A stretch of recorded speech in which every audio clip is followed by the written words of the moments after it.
xildhibaan maxamed cismaan bulqaas oo ka mid ah golaha wakiilada Soomaaliland ayaa ka hadlay safarka madaxweynaha Puntland ku yimid degmada Dhahar ee bariga gobolka Sanaag waxaanu nasiib darro ku tilmaamay in xukuumadda Soomaaliland ay indhaha ka qarsato mashaariic uu sheegay inuu ka hirgeliyay madaxweynaha Puntland deegaanadaasi waxaanu sidoo kale xukuumadda ku eedeeyay in aanay diyaar u ahayn wax ka qabashada xaqiiqda dhabta ah ee ka jirta deegaanada bariga gobolka Sanaag isagoo xusay in cid kaliya wax ka qaban karta arrimahaas yihiin xildhibaanada deegaanadaasi laga soo doortay sidoo hadalka u dhigay halkaas waxay ka tusaysaa in laga rabo meesha ama laga doonayo dawladda Puntland ay ku sheegaysaa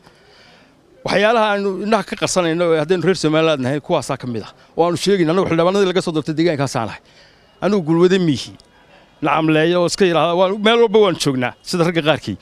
run baan ka sheegayaa waa taati waxa cadaatay inuu dani yimi oo halka Dhahar yimi oo mashaariic fara badan dhigay oo laamiya dhigay oo inta soo mashruuc hadii Ilaahay badanka leeyahay ka sameeyay meesha oo ka dhigay imika laamiyo cusub oo farmasheer bilay meel ay yiraahdo Dhahar la yiraahdo xigalo lagu keenaya iskuulo iyo waxyaalo fara badan oo banki iyo meel waa hay'adii waddanka oo dhan buu ka sameeyay Dhahar waana gobol Highland la yiraahdo Dhahartu inagana degmayno tahay waxyaalaha soo dhimay waxyaalaha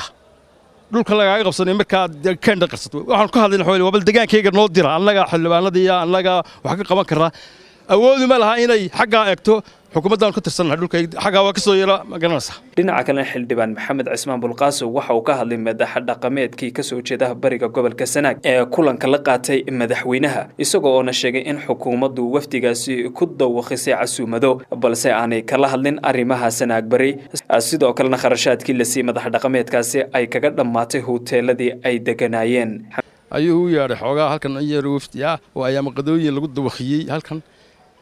laakiin wax loo qabtay haba yaartay aan mashruuc yar oo waxaan gaarin 200 ka yar baash 500 buu sheegay madaxweynuhu 700 odayaashii halkan joogay iyo hoteeladii bay ku baxday iyo xabad gaari yar loo iibiyay salaadiinta iyo 200 risiye ergeeda ayay ku baxday bal waxaan 200 ku gaarin ma mashaariic lagu sheegay صدق ku baa leeyahay qaybsada 200 ka taaga meelaha iska beenbeen oo bahabaha 200 meel cidla ah iskuul baa laga dhasaya iyo wax la mid ah waa fiican tahay intaas ka soo gaadhay meesha Sixir Saxid wararka lanta afka Soomaaliga codka bariga Afrika magaalada Hargeysa